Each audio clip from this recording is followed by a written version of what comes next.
இன்றைக்கு ஆந்திராவிலே சிறுத்தைகளின் கொடி பறக்கிறது, தெலுங்கானா வீதிகளில் கொடி பறக்கிறது, மராட்டிய மண்ணில் அவுரங்காபாத்தில் விடுதலை சிறுத்தைகளின் கொடி பறக்கிறது.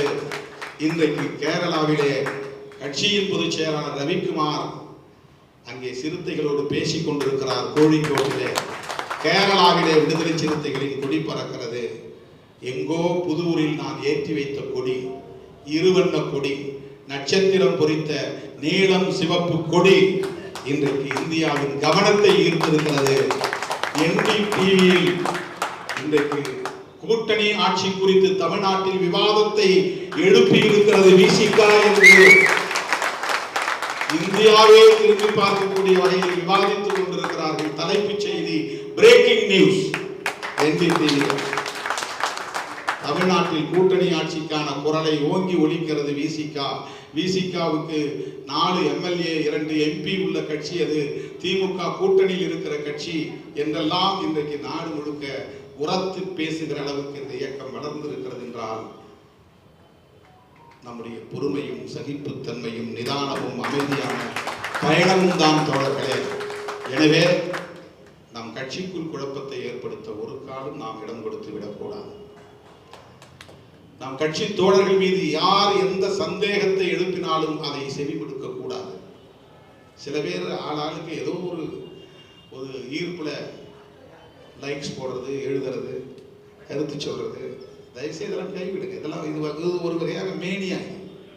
மேனியான்னா தெரியுமா? பைத்தியக்காரத்தனம்.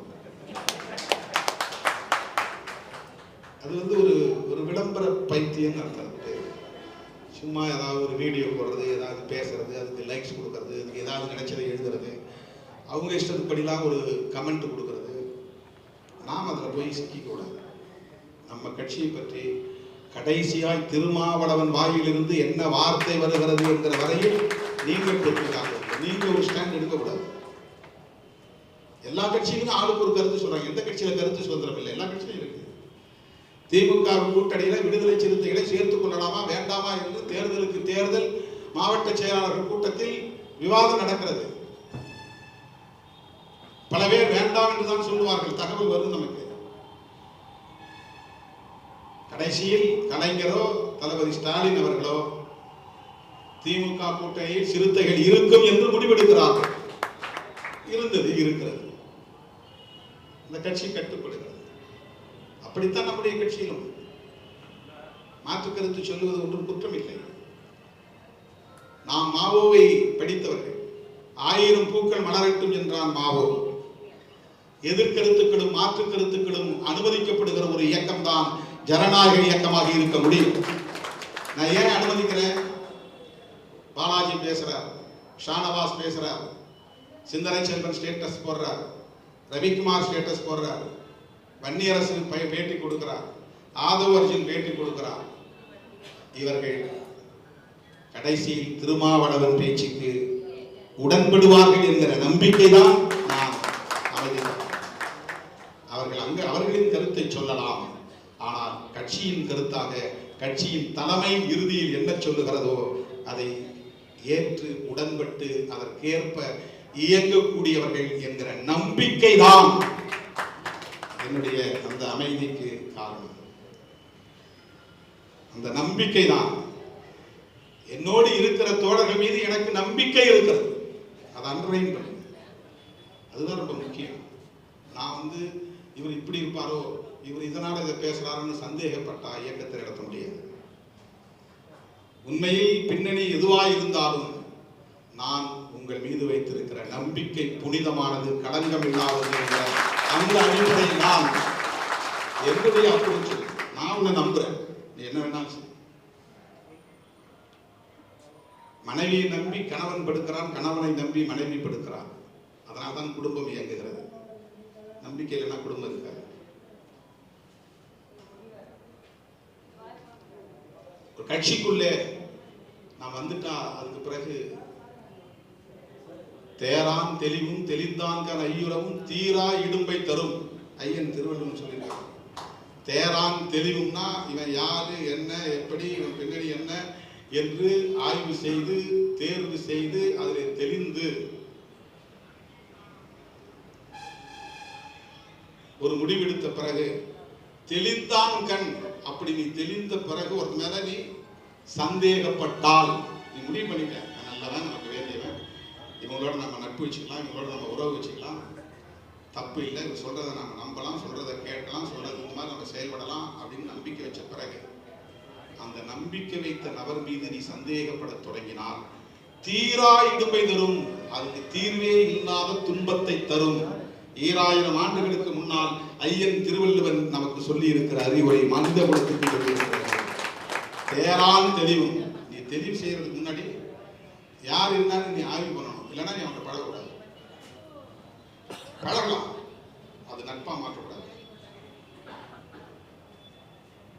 பார்த்த உடனே சிரிச்ச உடனே கை கொடுத்த உடனே ஆகா ஓஹோன்னு தூக்கி தோல்ல வச்சு கொண்டாடிட்டு அதுக்கப்புறம் நான் நீ இப்படி இருப்பன்னு நினைக்கலையே யாராவது ஒருத்த வந்து ஒரு போட்டு கொடுத்த உடனே மாறிடு. அப்படிப்பட்டவங்க கிராமத்தில் ஒரு பழமொழி உண்டு. அது என்ன தெரியுமா? ஒரு வசைச்சொல், கேப் மாறிம்பாங்க. கேட்பீங்களா? கேப் மாறினா என்ன அர்த்தம் தெரியுமா? கேட்பு மாறின்னு அர்த்தம். உன்னை கேட்டு உடனே மாறி போகுது. அவன் சொன்னா அதை கேட்டு மாறி போகுது. இவன் வருவான், இவன் அப்படியா நான் தப்பா நினைச்சுட்டு அப்படியே மாறி போயிருது. இன்னொருத்த வருவான், அவன் 2 பேரும் சொல்றது சரியில்லைப்பா, நான் சொல்றதான் ரைட்டு, இது கரெக்டா இருக்குன்னா அப்படியே மாறி போயிருது. அவன் ஸ்டாண்டு மாறி போயிருது. இப்படி கேட்டு மாறி போறது கேப் மாறி போயிருது. தேரான் தெளிவும் தெளிந்தான் கண் ஐயுறவும்னா சந்தேகப்படுறது. தேரான் தெளிவும், நீ சீர்தூக்கி பார்த்து ஆராய்ந்து பார்த்து ஒரு முடிவுக்கு வருவதற்கு முன்பு அப்படி செய்யாம, அப்படிலாம் சிந்திக்காம நீ ஒரு தெளிவுக்கு வந்துடுற, ஒரு முடிவுக்கு வந்துடுற. அப்படி முடிவுக்கு வந்த பிறகு அவன் மேல நீ சந்தேகப்பட்டால் அது வாழ்நாள்ல எந்த காலத்திலும் தீர்க்கவே முடியாத அளவுக்கு துன்பத்தை தரும். சந்தேகப்பட்ட நம்பிட்டா அந்த நம்பிக்கை மட்டும்தான் நம்ம கண் முன்னால் நிற்கும். அதுக்கப்புறம் என்ன எதுனா நோடக்கூடாது. அவனுக்கு 1008 இடத்துல கனெக்ஷன் இருக்கும், 1008 இடத்துல கமிட்மெண்ட் இருக்கும், 1008 இடத்துல அவனுக்கு வந்து இன்புட்ஸ் வரும், 1008 இடத்துல அவனுக்கு தொடர்புகள் இருக்கும், உறவுகள் இருக்கும். அதையெல்லாம் நீ நோண்டிட்டு இருக்க முடியாது. உன்னோட நீ பழகிட்ட, முடிவு பண்ணிட்ட, நட்பு வச்சுட்ட. நம்ம கட்சிக்கு இங்க வந்துட்டாங்க, நம்ம கட்சியில் இந்த பொறுப்புல இருக்கிறாங்க, நம்ம கூட இருக்கிறாங்க, நமக்கு நம்பிக்கையா இருப்பாங்க. நான் நம்புறேன், 100% நம்புறேன், எனக்கு எந்த ஐயரும் இல்லை. அப்படிதான் ஒவ்வொருத்தரும் இருக்கும். ஒன்று இந்த கணக்கு போடுறாங்க, அந்த கணக்கு போடுறாங்க, நம்ம சந்தேகப்பட தொடங்கினா யார் மேல சந்தேகப்படுறோமோ அவருக்கு ஒன்றும் பிரச்சனை கிடையாது. சந்தேகப்படுறவன் தூங்கவும் முடியாது, நிம்மதியாகவும் இருக்க முடியாது. சந்தேகப்படுறவன் தான் நரகத்தில் இருப்பான். நரகங்கிற சொல்லுக்கு என்ன அர்த்தம் தெரியுமா? நரகம்னா எங்கேயோ வானுலகத்தில் இருக்கிறது இல்லை. நரம்னா மனுஷன் அர்த்தம், அகம்னா அவன் இருக்கிற இடம் அர்த்தம். மனுஷன் இருக்கிற இடம் தான் நரகம். நரகங்கிற சொல்லுக்கே அதான் பொருள். நரேந்திர மோடிங்கிறாங்கல்ல, நரேந்திர மோடி.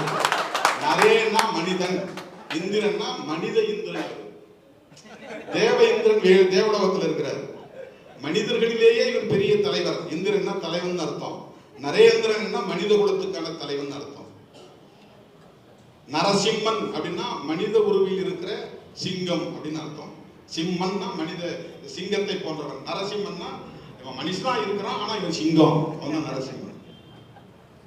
நரங்கிற சொல்லு. நர அகம் அப்படின்னா மனிதர்கள் வாழுகிற இடம் எதுவோ அதுதான் நரகம். ஏன்னா அவன் தான் சூது, சூழ்ச்சி, வஞ்சகம், ஏமாற்று, மோசடி, பொய், புரட்டு, கற்பனாவாதம், யூகவாதம், அவதூறு, அவமானம் எல்லாம் செய்வேன். விலங்குகள் இதை செய்யவே செய்யாது. விலங்குகளுக்கு பொய் சொல்ல தெரியாது, சூது தெரியாது, சூழ்ச்சி தெரியாது, அவதூறு பரப்பாது. மனுஷன் செய்வான். அதனாலதான் விலங்குகள் இருக்கிற இடம் சொர்க்கம், மனுஷன் இருக்கிற இடம் நரகம். பொது வாழ்க்கையிலே நம்மை இணைக்கிற ஒரே ஒரு சொல் நம்பிக்கை தான். நீண்ட பயணத்திற்கு தேவை நம்பிக்கை தான். அந்த நம்பிக்கையோடு பயணிப்போம். மாவீரர்களின் வாழ்க்கை நமக்கு படிப்பினையாகட்டும். புலிகளின் போராட்ட களம் நமக்கான போராட்ட களத்துக்கு வழிகாட்டும் களமாக அமையட்டும். நாம் ஏற்றுக்கொண்ட கொள்கையில் பிடிப்பாக இருப்போம். நம்மை நம்புகிற மக்களுக்கு நம்பிக்கைக்குரியவர்களாக நம்பகத்தன்மையோடு இயங்குவோம் என்பதை சொல்லி லெப்டினன்ட் கேர்னல் திலீபனுக்கு வீர வணக்கம் செலுத்தி முடிக்கிறேன். நன்றி, வணக்கம்.